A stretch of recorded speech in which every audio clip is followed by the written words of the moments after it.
मुनियों को जो अत्यंत प्रिय व्रत है, ऐसे बृहत व्रत ब्रह्मचर्य व्रत को इन्होंने धारण किया आजीवन, और वे ब्रह्मचारियों में भी ऊर्ध्वरेता ब्रह्मचारी हुए। ऊर्ध्वरेता माने क्या होता है? देखो, वस्तुतः ऊर्ध्वरेता ब्रह्मचारी को ही ब्रह्मचारी कहते हैं, और ऊर्ध्वरेता गिने चुने हैं पुराणों के अनुसार। गिन लो कितने हैं।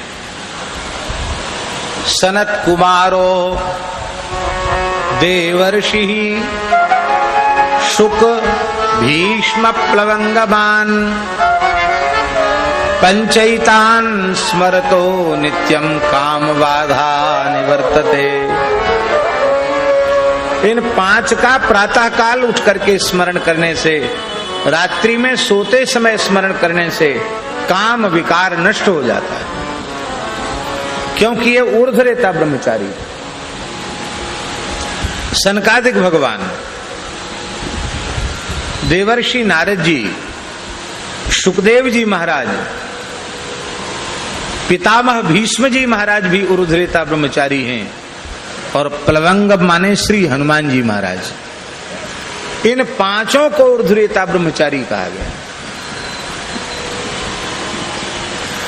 इस कराल कलिकाल में भी कुछ महापुरुष ऊर्ध्वरेता ब्रह्मचारी हुए हैं, पर हमारे कहने का आशय ये है कि करोड़ों साधकों में कोई एकाध ऊर्ध्वरेता ब्रह्मचारी हो सकता है, वो भी विशेष भगवान का अनुग्रह और कठोर उनका साधन हो, योगाभ्यास साधन हो, तो ऊर्ध्वरेता हो सकता है। क्योंकि ऊर्ध्वरेता शब्द का अर्थ क्या होता है? रेतस शब्द है, रेतस शब्द से बना रेता, और ऊर्ध्व शब्द से वो विशेषित है।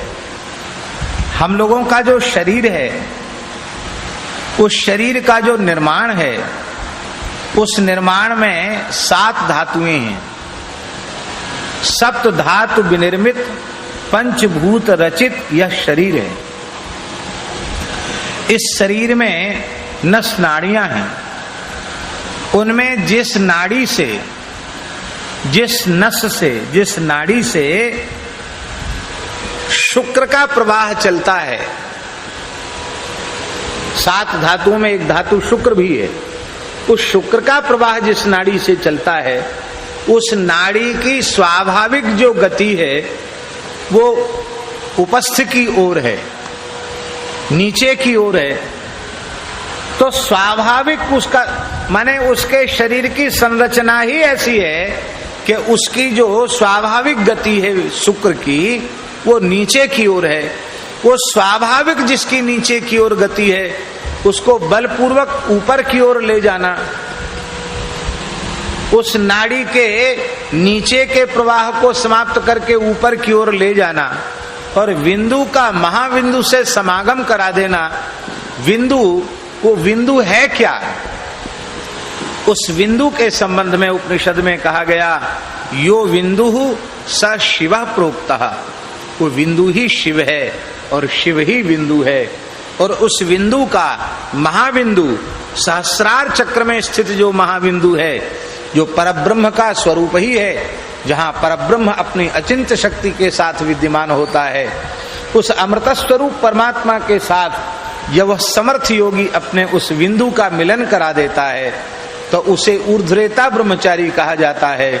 और ऐसा योगी अमृतत्व को प्राप्त कर लेता है, अमरत्व को प्राप्त कर लेता है। एक और विशेष बात है, जिस अवस्था में ऊर्ध्वरेता ब्रह्मचारी होता है, वो अवस्था फिर वैसी ही रह जाती है। वो चाहे कि हमारी अवस्था इससे आगे न बढ़े तो नहीं बढ़ेगी, चाहेगा तो भले ही बढ़ जाए, नहीं तो उसकी वही अवस्था हमेशा बनी रहेगी। हनुमान जी की वही अवस्था बनी हुई है कि नहीं? सनकादिकों की वही अवस्था बनी, 5 वर्ष की अवस्था बनी हुई है कि नहीं? सुखदेव जी की 16 वर्ष की अवस्था बनी हुई है कि नहीं? जिस अवस्था में ऊर्ध्वरेता होता है, वो अवस्था उसकी शाश्वत अवस्था हो जाती है।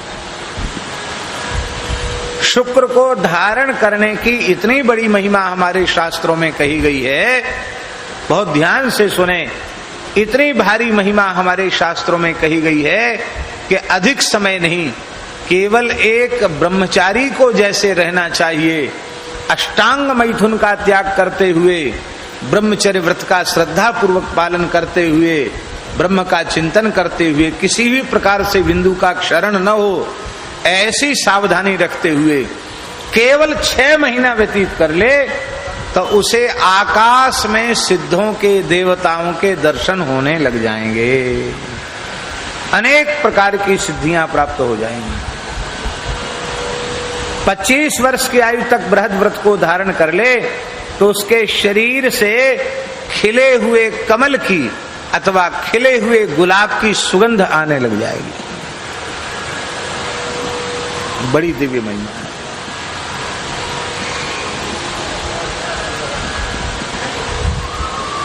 तो ब्रह्मचारी होना कठिन है, उनमें ऊर्ध्वरेता ब्रह्मचारी होना तो क्या कहना।